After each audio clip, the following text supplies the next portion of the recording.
What's up, everybody? Welcome to Are You Down with LPT, the podcast where agents like you share their stories, experiences, and insights to help each other level up and thrive. In every episode, we're diving deep into the real-life challenges, wins, and lessons from the front lines. Whether you're a seasoned pro or just getting started, this is the place to connect, learn, and grow together. So, if you're ready to get down with LPT and take your game to the next level, let's jump in. Welcome back to Are You Down with LPT? I'm here with Matt Daniels today, and we're talking about Origin Homes, which new construction builder, but really, Matt, you can get into this, but really a lot different than any other builder, at least that I'm familiar with, and kind of what you guys do in Des Moines. So take us, back a little bit for you. How did you first get into construction and home building? Yeah, well, first off, thanks for having me this morning. Appreciate it, Kyle. So I grew up in Waverly, Northeast Iowa, and, around our town, there was 2 or 3 home builders that did custom homes.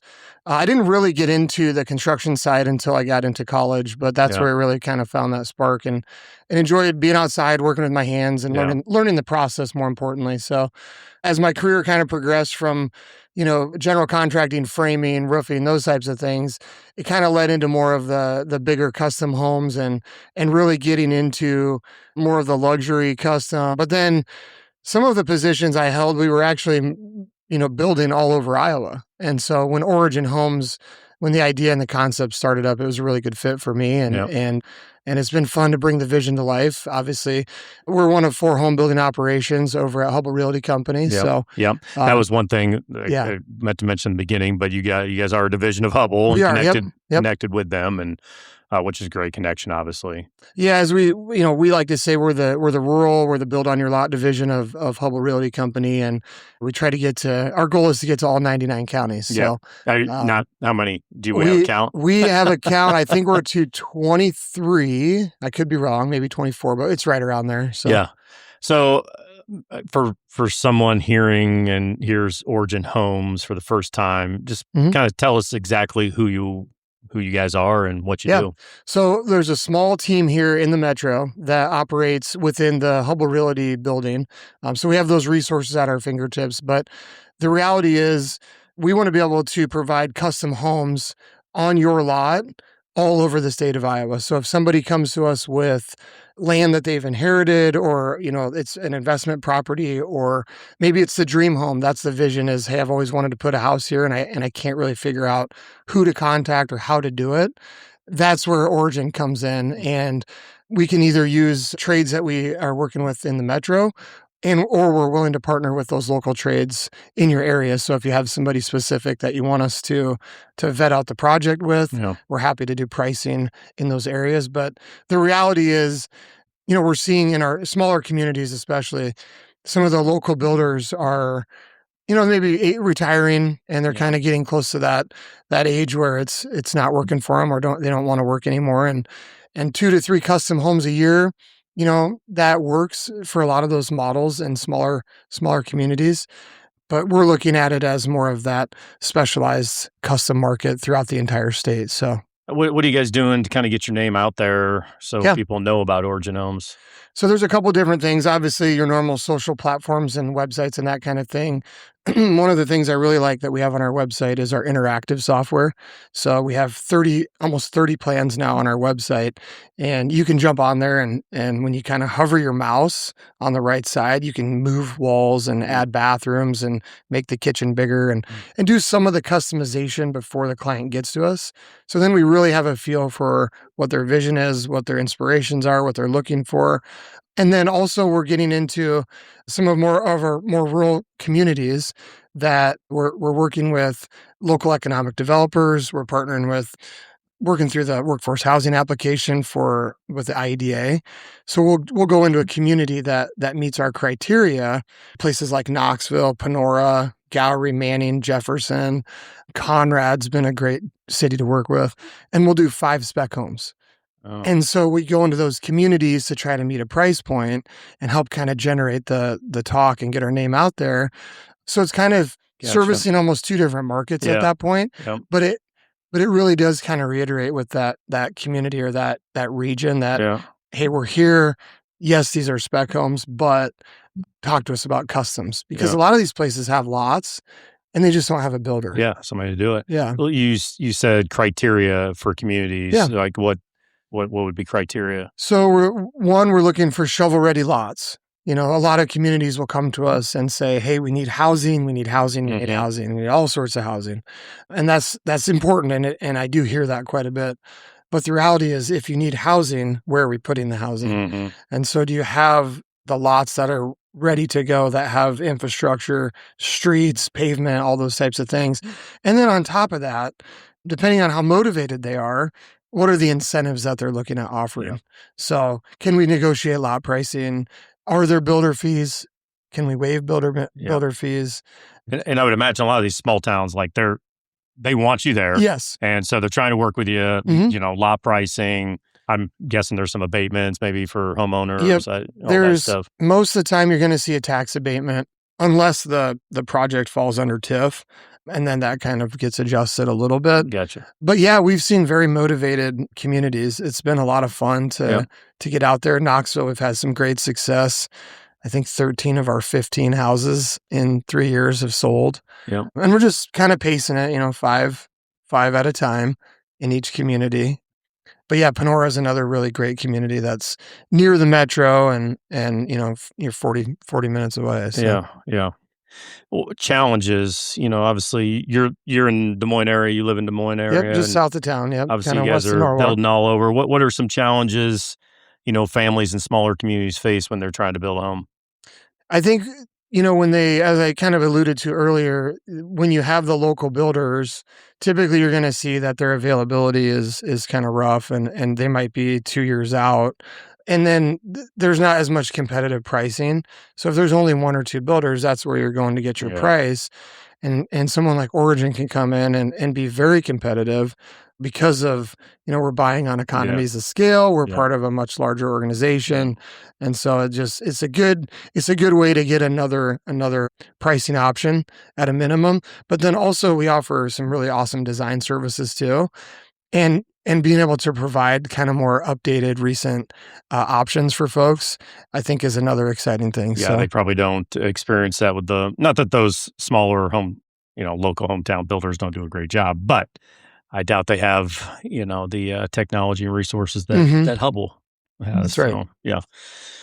Are you like in general, it seems maybe that buyers are prioritizing land and privacy and space more than they have in the past, or is that something you guys have experienced or?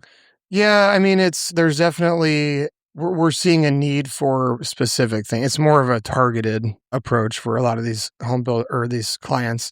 And they do have specific spots on the land too. Yeah. So when they buy that, they're like, okay, that's, That's the view, and it's yeah. 400 feet from the road, and they want to walk out, and we're making it, it's a flat lot or something. So, but there are some very specific needs that we're seeing, and it can depend on the demographic too. Yeah. So younger families are looking for this. Somebody maybe closer to retirements, just kind of wanting one level.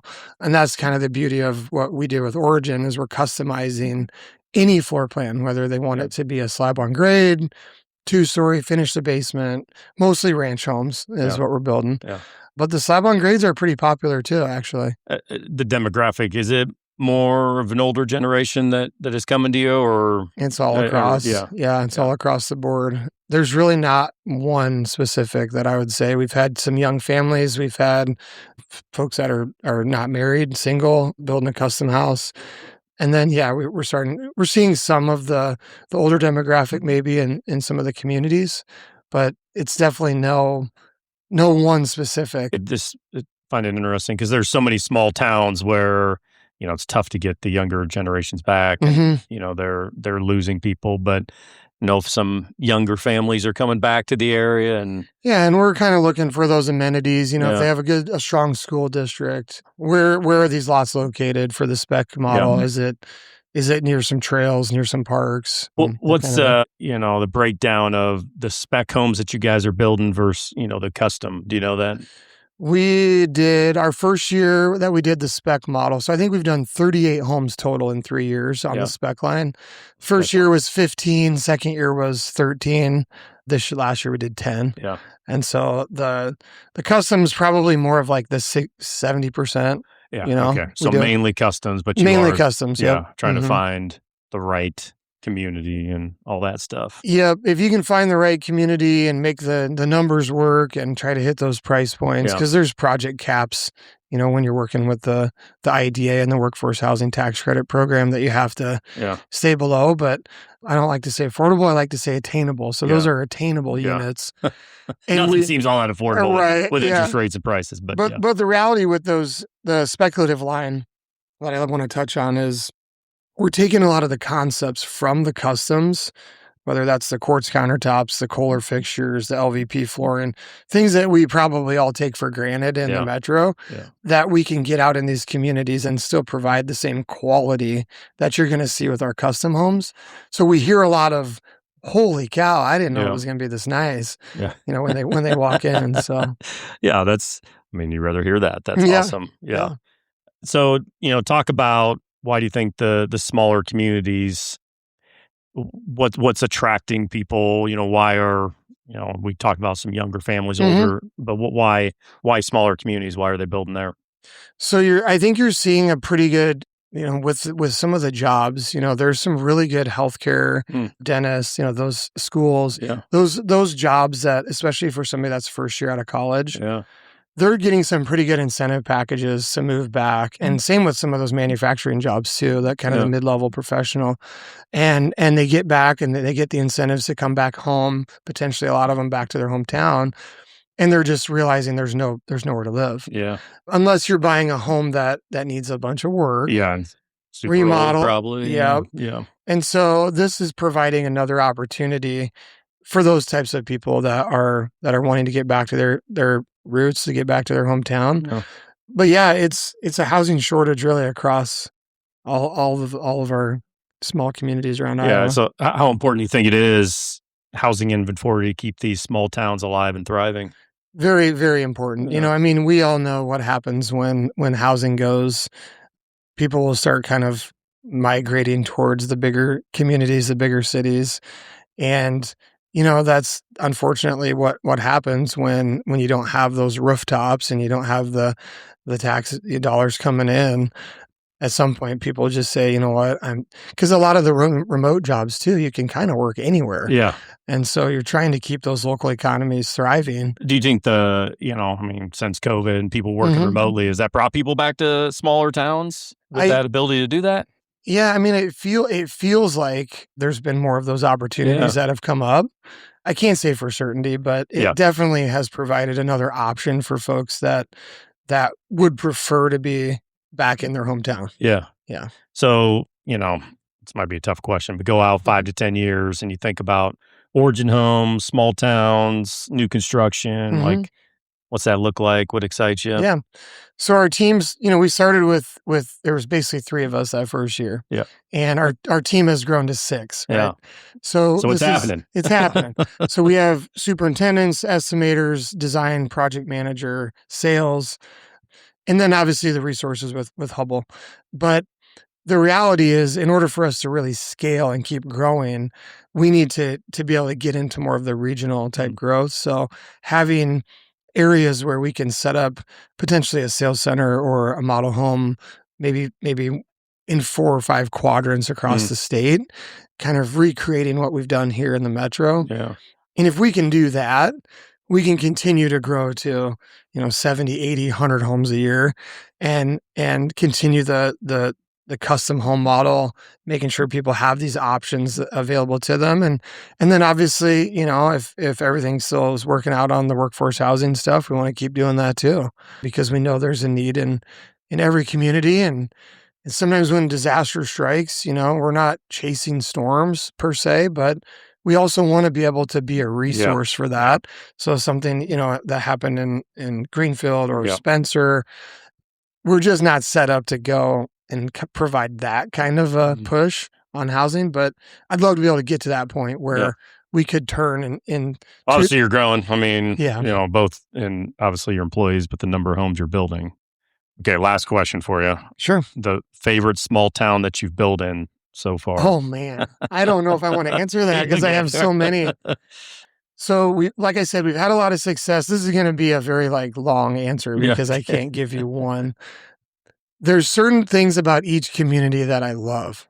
And so when you're talking about the Knoxville, the project that they were able to transform that Veterans District, I don't know if you guys are familiar with that Veterans District, but it was a city within a city, right? Mm. So they had a hospital, a bowling alley, a laundromat, a library, but there was nothing happening there. And so I think it was federally owned, I want to say, for a long time. Anyway, so the county and the city started working together to figure out how to reshape that. Next thing you know, we got 26 lots down there with a splash pad and a park. So that's been exciting to see that transformation. Yeah.